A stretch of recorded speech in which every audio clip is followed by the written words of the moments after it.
In the beginning, before humans walked the earth, before Adam set foot on this world, there were others. Creatures so powerful, so mysterious, that even the angels questioned their existence. The Qur'an hints at their story. Islamic scholars have debated their nature for centuries, and ancient texts whisper of a civilization that rose and fell long before our time. What were these beings? Why were they created? And what happened to them that made Allah decide to replace them with humanity? The answers will challenge everything you thought you knew about creation itself.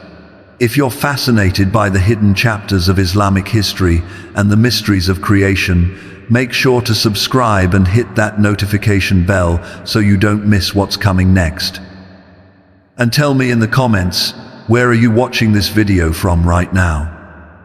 I want to know where my viewers are located around the world.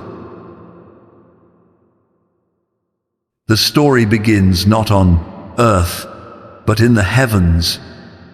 When Allah announced to the angels that He would create a Khalifah, a successor on earth, their response was immediate and troubling. "Will you place upon it one who causes corruption and sheds blood?" they asked. This wasn't a random question. The angels weren't speculating about human nature, they were speaking from experience. They had witnessed it before. But witnessed what, exactly? And who were these previous inhabitants that made the angels so certain that humans would follow the same destructive path? Islamic scholars have proposed several theories about these pre-Adamic creations. Some say they were the Jinn, those beings of smokeless fire who possessed free will just like humans. According to many classical commentators, the Jinn inhabited the earth for thousands, perhaps millions of years before Adam. They built civilizations, developed technologies, and spread across the continents. But with their intelligence and power came arrogance, violence, and corruption. They shed blood without restraint, they oppressed one another, and they refused to submit to their Creator's commands. The earth became soaked with their injustice. Ibn Kathir, one of Islam's greatest scholars, mentions in his tafsir that the Jinn were so corrupt that Allah sent an army of angels to wage war against them. Led by Iblis himself, yes, the same Iblis who would later become Satan, these angels descended to earth and subdued the rebellious Jinn. Many were killed, others were driven to remote islands and mountaintops, and some were taken captive to the heavens. It's even said that Iblis was among those Jinn who was elevated due to his righteousness at that time, which explains why he was later present among the angels when Allah announced the creation of Adam. The irony is devastating. The very being who helped punish the corrupt Jinn for their arrogance would himself fall into the same sin when he refused to bow to Adam. But the Jinn theory, while popular, isn't the only explanation. Some scholars suggest there were other creations entirely, beings we have no name for, no description of, beings whose very existence has been erased from all records except for that single verse in the Qur'an. These mysterious creatures, according to this view, were a test run of sorts, a creation given intelligence and free will, allowed to flourish and then destroyed when they failed their test. The earth itself might have been reset multiple times, with each iteration of creation rising and falling, leaving behind only geological mysteries and fossils that scientists struggle to explain. Consider the strange archaeological discoveries that defy conventional timelines. Ancient structures built with such precision that modern engineers marvel at how they were constructed. Artifacts found in layers of earth that shouldn't contain them, according to established chronology. Legends from cultures around the world speaking of giants, of advanced civilizations that vanished overnight, of floods and cataclysms that wiped the slate clean. Could these be echoes of those pre-Adamic times? The Qur'an doesn't give us details, but it gives us enough to know that our history is far longer and stranger than we imagine. What's particularly fascinating is what this tells us about divine wisdom. Allah didn't need to practice creating intelligent beings. He doesn't need trial runs or experiments. So why create beings that he knew would fail? Why allow corruption and bloodshed to spread across the earth, only to destroy those civilizations and start again? The answer lies in understanding that Allah's purpose transcends our limited comprehension of success and failure. Every creation, every being, every moment of existence serves a purpose in the grand tapestry of divine will. The angels' question reveals something profound about their nature too. They know corruption when they see it because they witnessed it before. But their knowledge is limited. They see patterns, they see history repeating, but they don't see what Allah sees. When they questioned the wisdom of creating humans, Allah's response was simple yet devastating. I know that which you do not know. What did Allah know that the angels didn't? He knew that among humans would be prophets and saints, martyrs and believers, people who would choose good despite having the capacity for evil. He knew that the struggle itself, the choice between right and wrong, would produce souls of such beauty and nobility that all of creation would stand in awe. The previous creations, whether jinn or something else, apparently lacked this quality. They had power, they had intelligence, but they didn't have what humans would have the potential for true submission born from true choice. When you're created from fire, perhaps that volatile nature makes submission more difficult. When you're created from earth, from clay, from humble origins, there's a built-in reminder of where you came from. Humans carry their mortality in their very composition. We return to dust, and knowing this shapes our perspective in ways that immortal or semi-immortal beings might never understand. Some scholars point to another verse in the Qur'an that adds layers to this mystery. Allah says He created the jinn and humans only to worship Him. But notice the phrasing jinn and humans are mentioned together as if they're the current iteration, the final version of creation that will persist until the day of judgment. What came before them wasn't meant to last. Those earlier beings were chapters in a story whose conclusion is us, humanity, the beings Allah chose to honor by teaching Adam the names of all things, by making the angels bow to him, by placing within our DNA the potential for both destruction and transcendence. The teaching of the names is crucial here. When Allah taught Adam the names of all things, something unprecedented happened. The angels, despite their purity and their constant worship, despite their knowledge and their power, couldn't answer when Allah asked them about those names. Only Adam knew. This wasn't just a vocabulary lesson, this was Allah demonstrating that humans possess a unique type of knowledge, a capacity for understanding and creativity that even angels don't have. The previous creations, whatever they were, apparently didn't have this either. They could build, they could fight, they could spread across the earth, but they couldn't know the names. They couldn't achieve what humans would achieve. Now, let's address the elephant in the room, or rather, the absence of the elephant in the room. Why doesn't the Qur'an tell us more? If these pre-Adamic beings were so significant, why are they barely mentioned?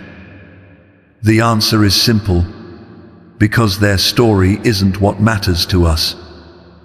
The Qur'an isn't a history book in the conventional sense. It doesn't satisfy our curiosity about every mystery of the past.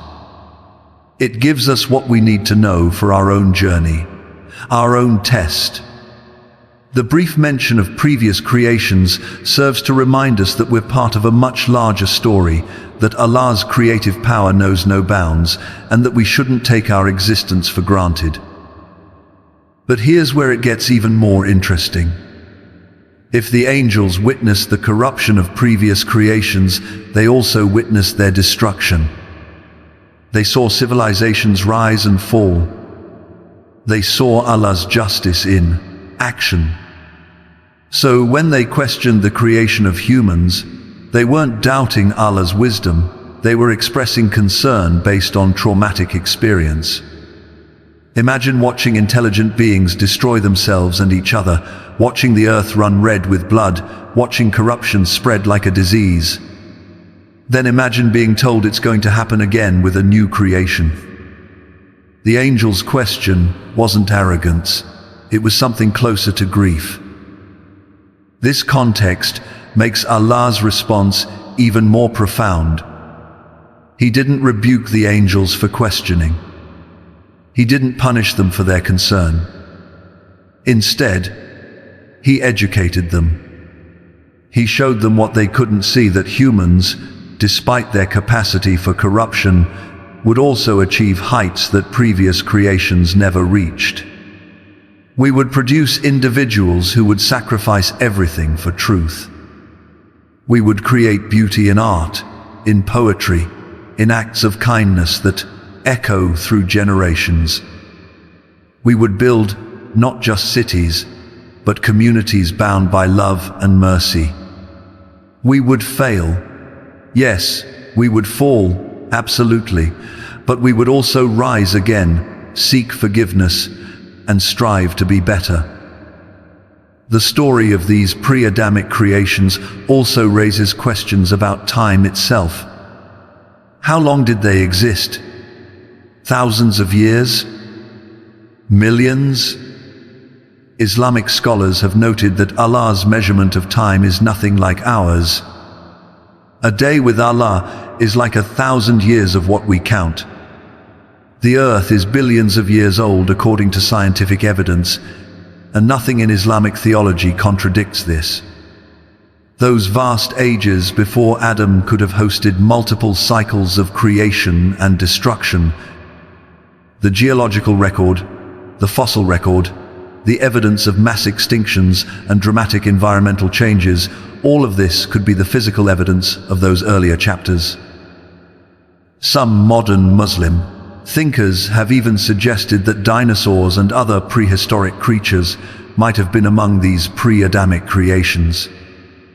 Not as the intelligent beings the angels referred to, but as part of those earlier ecosystems, those earlier worlds that rose and fell before humanity's time. It's a speculative idea, but it demonstrates how Islamic cosmology can accommodate scientific discoveries without contradiction. The Qur'an's silence on these details isn't an omission, it's an opening, an invitation to explore and discover while maintaining faith in the divine purpose behind it all. Let's return to the Jinn for a moment, because their story intersects with humanity's in fascinating ways. If the Jinn were indeed the pre-Adamic creation that corrupted the earth, they weren't entirely destroyed. They still exist today, living alongside humans in a parallel existence. We can't see them in their natural state, but they can see us. They have their own societies, their own families, their own believers and disbelievers. The Prophet Muhammad, peace be upon him, was sent as a messenger to both humans and jinn. Some jinn accepted Islam, as mentioned in Surah Al-Jinn, where Allah describes a group of jinn who heard the Qur'an being recited and returned to their people as warners. This ongoing existence of the jinn raises profound questions. If they were the ones who corrupted the earth before Adam, they witnessed humanity's creation. They saw themselves being replaced, or at least supplemented, by a new creation. How did that feel? Was there resentment? Is that why Iblis, who may have been a jinn elevated among the angels, refused to bow to Adam? Was his refusal not just about pride, but about a deeper anger at being supplanted, at seeing his kind pushed aside for these new creatures made of clay? The Qur'an tells us that when Allah commanded everyone to bow to Adam, all the angels obeyed except Iblis. When asked why he refused, Iblis said, "I am better than him. You created me from fire and created him from clay." This wasn't just arrogance, it was a fundamental misunderstanding of value. Iblis judged worth based on the material of creation, not on the purpose and potential Allah had placed within that creation. Fire is flashy, powerful, destructive, and unstable. Clay is humble, moldable, receptive, and grounded. Iblis saw superiority in the fire. Allah saw potential in the clay. This moment is the hinge of history.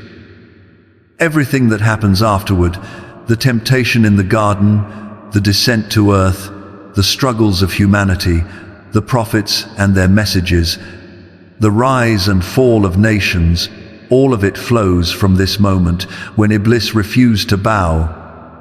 And his refusal was rooted in the history that came before, in the wars between angels and Jinn, in the corruption that had already stained the earth once, in the cosmic drama that predates Adam by eons.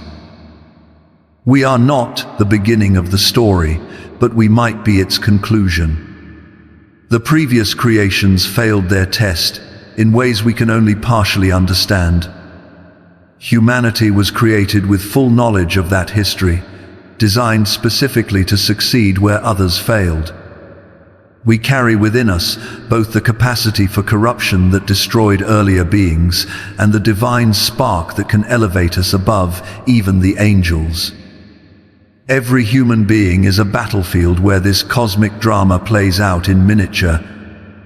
Every choice we make echoes the ancient choice between submission and rebellion, between humility and arrogance, between recognizing our place in creation and trying to overthrow it.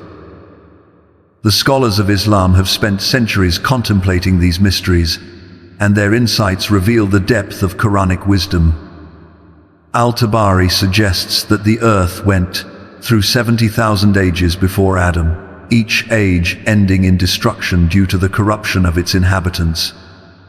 Ibn Abbas, the cousin of the Prophet and a great scholar, stated that the Jinn inhabited the earth for 2,000 years before Adam and spread corruption and bloodshed.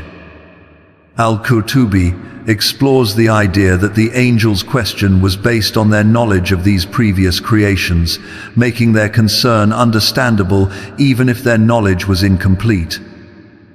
What's remarkable is that all these scholars, despite their different interpretations, agree on the core message: we are not the first, but we are the chosen.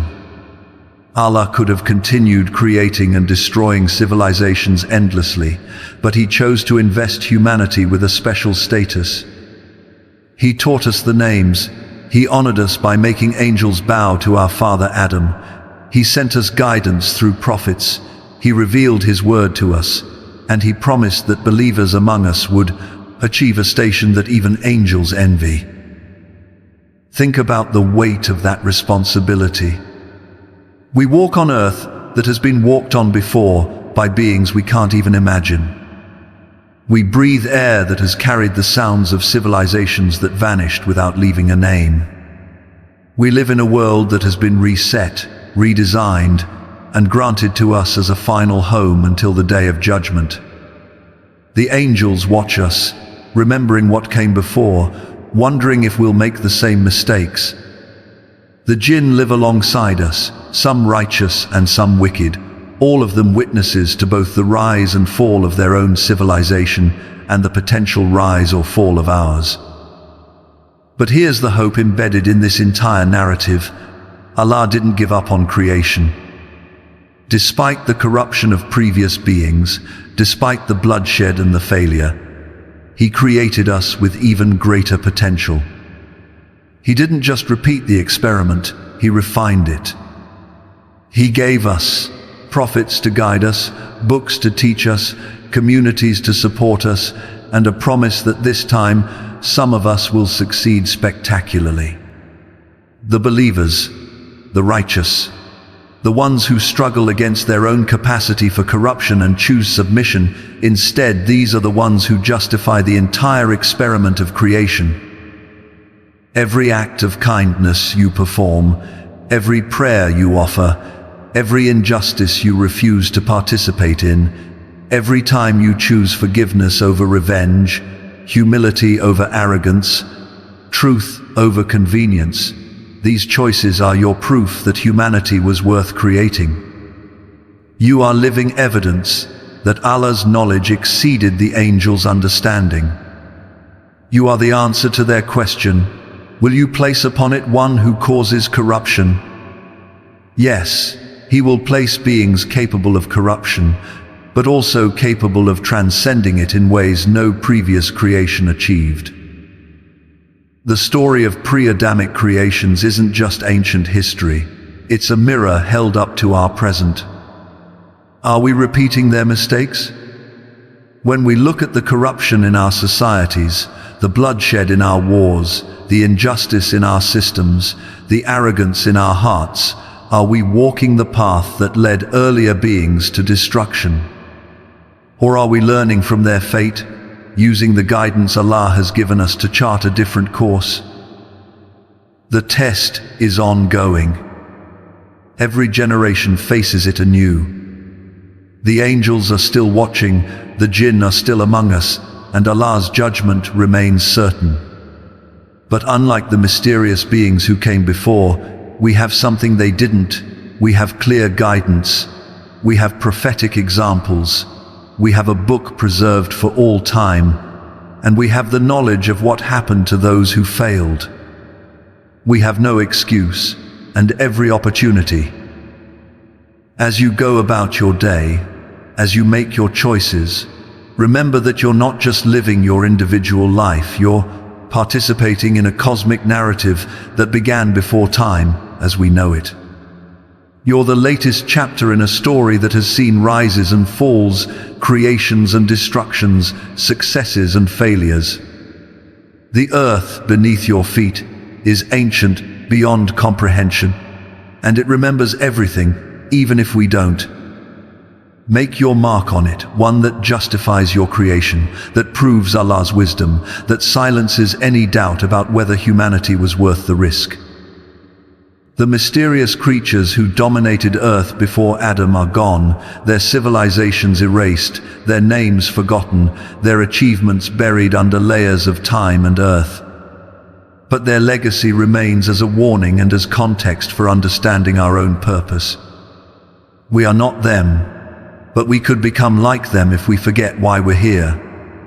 We are the inheritors of this world, the Khalifah, the successors appointed by Allah Himself. The question is not whether previous creations failed, the question is whether we will succeed. And that answer is being written right now, in every moment, by every choice, by every one of us.